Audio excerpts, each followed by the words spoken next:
Hey everybody, happy Monday. Thank you for the music, Taylor. That was perfect to kind of get everybody energized as we kind of approach the noon hour here. All right, so today we are going to be talking about enhancing customer experiences from online to on-site. So I know a lot of us hear the term UX from time to time, which simply stands for user experience. And this refers to the overall experience that someone has when they're interacting with product, a system, a service, or your business in general. So it encompasses all aspects of the end user's interaction, including how easy something is, how intuitive it is to use, and how well it meets the user or guest expectations. So as we look into this a little bit more, especially as tourism experience providers, we aim to provide meaningful and relevant experiences that focus on clear communication, usability, accessibility, and how we can create those enjoyable experiences for our guests, our customers, our clients, members. So I would imagine a lot of us use Amazon on a regular basis or have used it before. I know for me, it's just quick, easy, intuitive, satisfying. So, that's a great example of how, um, a user experience, what they've spent a lot of time in research to make that as streamlined as they have. So today's Marketing Monday, enhancing customer experiences from online to on-site. And your host. I'm PJ Wierchanski. I'm one of your hosts. I'm a full-time communication director here at Appalachian State University in Boone. I'm also PR manager for Uplift. And joining me today, as always, is Kara Treadway. She's our program marketing specialist, branding expert, and host. So today we're going to be discussing the importance of enhancing customer experiences from that initial discovery to arriving on site at your businesses. So whether you're an attraction, retail, restaurant, outdoor outfitter, museum, TDA office, downtown association, visitor center, or even thinking about doing a special event, this is for you. All right, so let's look at today's blueprint. I know a lot of times we start with this, but it's so important that we start with understanding our audience. They're the reason why we do our business, so it typically starts with our audience. And then first impressions, that's something we've kind of heard about since we were little, and they're so important to have that initial interaction with your audience to be positive. And then we'll talk a little bit about calls to action, and then we'll get into that seamless transition. So that's going from the online experience through the pre-arrival communication, and then ultimately once they're on site with you. And then we've talked about this in some of our other programs, but Are You Visitor Ready? We're going to talk a little bit about what that means. And then we'll share some tips for enhancing the guest experience, kind of going through what some common areas that we can look at to enhance that guest experience. And then, of course, evaluation. So we'll look at measuring success. And then, as always, key takeaways and some time for Q&A with Kara. All right, so understanding your audience. So, we want to talk a little bit about the importance of guest research, and don't let that overwhelm you.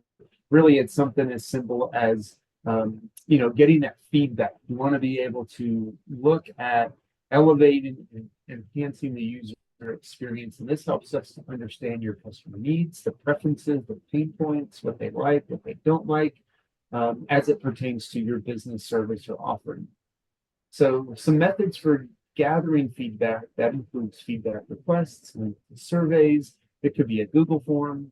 I know I've used SurveyMonkey in the past, SurveyMonkey, and that's a really good tool and not terribly expensive. You could also invite your guests to leave reviews on Google, TripAdvisor, or your social media channels.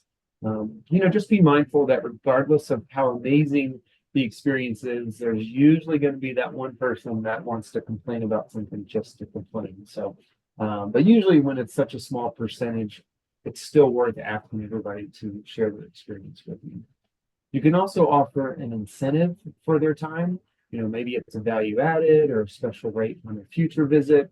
Obviously, you can't you can't offer an incentive just for positive reviews, but you can offer for everybody, which usually allows you to do that.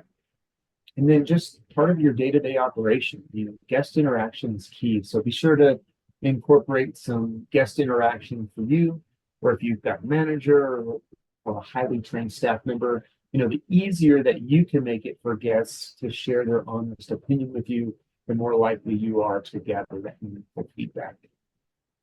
And then remember, it's just as important to ask the right questions so that you can enhance their experience. So, if you ask them, are you satisfied? That's ambiguous so that, maybe they're satisfied, but it doesn't mean that they're going to. So you want to make sure that you ask the right questions. And then also don't forget to ask about how they found you. This is always kind of a marketing 101, what is it that drew you to our business? Or how did you find us initially, whether it was through Google search or social media? And then take time to thank your guests for their feedback. It shows them that you care enough to listen. Stay organized, schedule some time to review that data. If you've got tools like SurveyMonkey, it can make it really easy to kind of bring everything together for a quick analyzation of that feedback. And then once you collect it and organize it, be sure to share it with your team, and help and maybe allow them to even come up with some solutions that will improve the guest experience. It's great to get them on board so they might be more apt to listening and talking to the guests about that as well.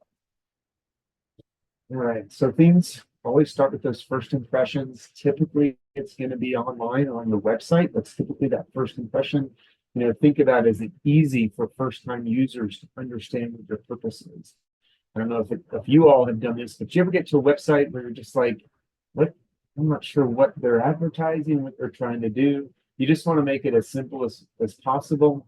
I've even had some websites that I've managed where I've got just a nice picture and then literally like a tagline or my purpose right there so that everybody knows exactly what we're trying to do. And then think about your website. Is it well designed? Is it functional? Is it visually appealing? And are you speaking to the right audience? A lot of times we've got multiple audiences. So we want to make sure that it reaches as many people as possible. So if I'm a family and it looks like the website is speaking more to just younger people, I might be curious as to whether I want to do business with that post. So think through who you're speaking to. Another important point is asking yourself, is it optimized for mobile? Is there fresh quality content? Is it readily accessible for everyone? I was at a property once and received a letter from a law firm, which is never a good start to the day, that basically said, I've got a client, they aren't able to see, and so they're having trouble reading through an application what some of your pictures are saying. So we had to go through and update our alt tags to make sure that we had all that accessible for them. And so something like that is really important. And there are applications out there that can help you locate those so you're not having to dive into every page. And then is your contact information easy to find? Is it easy to engage with? And is it on every page? You want to make sure that if somebody is trying to get in touch with you, it's easy to find. And are there clear calls to action? And have you asked anybody recently for feedback on your website? Something that you want to do on a regular basis. And we'll talk about this later, but Kara and I, we're happy to be your focus group. If you ever want to ask us for our honest opinion, we are happy to take a look at your website or social media or anything and give you some opinions, thoughts, feedback. We're happy to set up a time with you. All right, so speaking of calls to action, think about the purpose of each page and then what is a reasonable next step for your users. A lot of times when you go through these types of analysis, it can be overwhelming because you may have so much on your website, especially if you've been around for a little while. But sometimes, each page isn't necessary. So you might be able to break that down a little bit. So think about the purpose of each page. Is it to dig, and then for that, is it, here are some purposes. So is it to dig deeper into your website? Is it to learn more? Is the goal to get them to sign up for email newsletters? Do you want them to contact you, make a reservation, create an account, or go to your social media, or watch a video? It could also be to download some information. So these are all possibilities of what next steps might be. And then you want to review your site. Is your call to action obvious and easy to find? And does it make sense on that particular page? And then, this is a really important one. Does it take your user to the next step as advertised? I know that sometimes I've been places where it says, reserve here or book here, and then it takes you to an external site, and then you start at the top of the page, and you're like, did I get there? Anytime it's more than one more step, it can also cause people to bounce off your site. And then, think about if it's another external site like YouTube or your social media, is it a place that they might get distracted or rerouted? So you want to make sure that you're not losing potential business by sending them elsewhere. Think about whether your email sign up has parameters or reasonable promises like, hey, thanks for signing up. We promise not to flood your email with famous messages. And then does your content management system or email application allow you to personalize? So if I'm only interested in the lodging specials, or if it's dog friendly type things, I want to make sure that I'm not getting unnecessary emails. All right, so we've talked about our website. Now let's talk a little bit about those seamless transitions from online to getting them on property. So before we do that, think about what that online user experience feels like. So just stop for 15 seconds and think about, say, 3, 4, 5 adjectives that describe the online experience for your website. Does it feel fun? Does it feel friendly, welcoming, caring, helpful? Are you an expert? Those types of things. So think about what that online experience feels like. Think about your tone, your voice, your visual elements. Are you wordy or concise? Is it confusing or clear? Does anything feel disjointed? So, once they've done what you have intended them to do, so they've reached that goal of signing up or booking something, does the pre-trip communication align with the website? So now that we've got them reserved, we want to make sure that we continue with some consistency. So are you still being friendly? Are you still being helpful and caring and witty and fun, all while kind of building upon that excitement for the full experience on the site? And then you want to make sure that your directions on the website or your address is clear so that they can find you. All right, so that's kind of that transition period. You want to make sure any pre-trip information is just as exciting as what we've done to get them reserved or that reservation place. All right, so are you visitor ready? Are the directions easy to follow? Or, if you're a farm or someplace that's maybe a little bit off the beaten path, do you have signage along the way? My family and I took a trip recently up to Vermont, and we were visiting some cheese farms and maple syrup and all that great stuff. And the directions were decent, but then the one thing that really helped us was there was like just a really cool, consistent sign that basically said, which way to go at any intersection within like a mile. So we felt like we were, oh yeah, okay, we're still on the right track. And it was kind of fun for the kids to help look for those signs. So think about whether there's signage in place so that your guests can easily find your attraction of business. And then are things logically laid out, or does it seem a little confusing to know whether you've arrived or not? Have you ever been to a place where you're like, are we here? Is this it? The visuals online are so beautiful, and then you get there and you're looking at like the maintenance shed or something. No offense, but maybe it just doesn't look quite as it's again a first impression. Simple things like taking care of your landscaping. The visuals are so important. You can bring in flowers, make sure you cut the grass consistently. That all can make a world of difference. And then I know for me, just in my personal taste and having a family, bathrooms must be cleaned and taken care of. That's always just a plus. People remember those little things. And then once on property, is it easy to find the entrance? I know that I worked for a property once, and the contractor built it kind of like a house. So the front door faced this fishing pond, which was great, except the parking lot was on the back side of the building. So when you arrived, you were staring at the side of a building with windows. And it was very pretty, but people didn't know where the entrance was. And so a lot of times they'd come in the back door and they'd be going through the kitchen and past housekeeping, and it just was kind of confusing. So we had to add some signage there. And then think about whether areas are accessible for everyone. Is the handicap ramp easy to find? Think about whether guests need to purchase tickets ahead of time, or can they show up and purchase them on site? And do they need a specific reservation time? Are there rules that need to be conveyed prior to arrival? And is everything digital or phone ready? Think about what your audience prefers.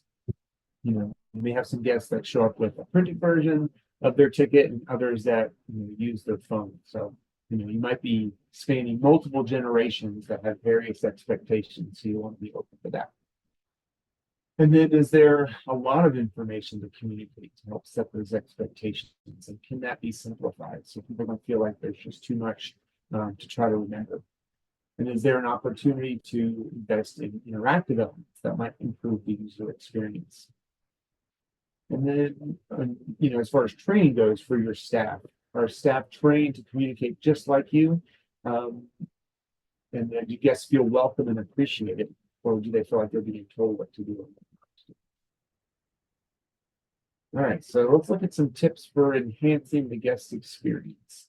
So listening with purpose. This is something that's true really with relationships, with business. You want to be able to listen to people. That's, people like to be heard. You also want to be asking for feedback. So, send surveys, talk to your guests, train your staff to ask those questions. And then put yourself in your guest's shoes. Maybe there's a day that you're a little quieter or it's an off season, and be a guest for a day or trade with a partner. Maybe you've got somebody else that owns a business and y'all switch and go to the other one and go through that whole experience. Make sure it's someone that you can be honest and open with. Or if there's somebody from the Uplift team that's close, we're happy to be that person too, almost like a mystery guest to kind of go through and maybe point out some obvious things. But don't forget to start with the online experience. And then here are some common areas that typically need attention or might be opportunities for you. Implement intuitive navigation signage. This definitely reduces that frustration and enhances the overall guest experience. As somebody who is directionally challenged, I know that if I get a place and I'm having a hard time finding something, it can be frustrating. And that's not fun. That's part of the guest experience. Interactive exhibits and displays. If you have hands-on experiences that can really engage visitors more deeply versus just static exhibits, can also make the experience more fun, memorable, and encourage guests to share on social media, especially if it's kind of a fun, interactive thing to do. Make sure that you're mobile friendly, whether it's online to pre-arrival communication as well as on site, making things easily accessible for those that like to use their phones, which is a lot of us these days. That enhances the guest experience and meets those on-the-go needs. You could also consider offering concierge services, kind of elevate if people really want that personalized touch, or private tours. It can also provide a more curated or customized experience. You could also start by just offering those on certain days of the week, or maybe for larger groups. And then be accessible. If you have ramps, wide doorways, if you have trails, can people that are on wheels get around to use them without issue, to be able to enjoy things just as much as everybody else. And then people who maybe have hearing issues, you may think about audio guides or applications that you can suggest to help those that need those. And then do you have places for people to relax and enjoy your property? I know that sometimes people get through that experience and they brought a picnic, or maybe they bought something from you, and it'd be really nice to offer them shaded areas or picnic tables. Or I know Kara's going to talk about this next week, so don't miss next week. It's dog friendly stuff. And so if people are traveling with their dogs, it's always good to have places to walk the dog nearby. And then, of course, self-service is always good. You can incorporate automation to collect that feedback. And you want to present these opportunities at key moments while the guests are still on property. One idea is if you're offering Wi-Fi and people have gone through the experience and now they're having a picnic and somebody's checking emails on the phone or something, you could always ask them a question or two before you grant them access to the internet. All right, so speaking of measuring success, let's think about some ways to measure success so that we can improve, elevate, and enhance that guest experience. So thinking about those key performance indicators with your surveys and your feedback forms, what are the most impactful metrics regarding the guest experience? Is it whether they plan to come back, or if they were satisfied with the experience, or maybe they've signed up for the loyalty program? You also want to monitor social media for activity. Are people sharing their experiences with you? Are they tagging your account? Or do you have like a really long name or hashtag, and maybe people are a little bit less likely to share it because it's a little bit too hard to remember everything, or it's just too long. And do you see a regular amount of mentions on social media? And what about reviews? Are people taking time to share their experiences? A lot of times people will share the not so good experiences, but you really want to encourage them to share those positive ones too, so it doesn't feel lopsided online for people looking at potentially coming to your business. You could also look into online heat map software. That's where something like Crazy Egg, that's the application, can get on there and show you where people are clicking on, where they're looking, where people are spending more time. That kind of helps you to understand the logistics of your website, and things are easy for people to use. You also want to involve your team into this part of the business. The more eyes you have on your guests, the more valuable and meaningful your feedback will be, which allows you to make those necessary improvements. All right, so let's kind of bring things to a close here. Some of those key takeaways: you want to communicate with purpose. That also means listening. Who am I speaking with at each stage? You may have kids that you're attracting, but the parents are the one that are going to pull the trigger on something. So you want to kind of think about who you're speaking with at each stage of the funnel. Remember first impressions. Think about what it is that you want them to do on each website page, and also once they're online. We talked about becoming visitor ready, and that it's a streamlined experience from the online to the on-site. And then also once they're there, have you thought through everything? That'll make their experience just better. And then, of course, you want to take time to evaluate, to be able to improve. And as always, Kara and I are happy to spend 20 to 30 minutes with you initially. If there's anything you want to do a deeper dive with, and it can be any of the things that we've already discussed in Marketing Mondays, it can be this specific topic, or if there's just something in general about your website or social media or branding or communication, we're happy to schedule some time with you as well.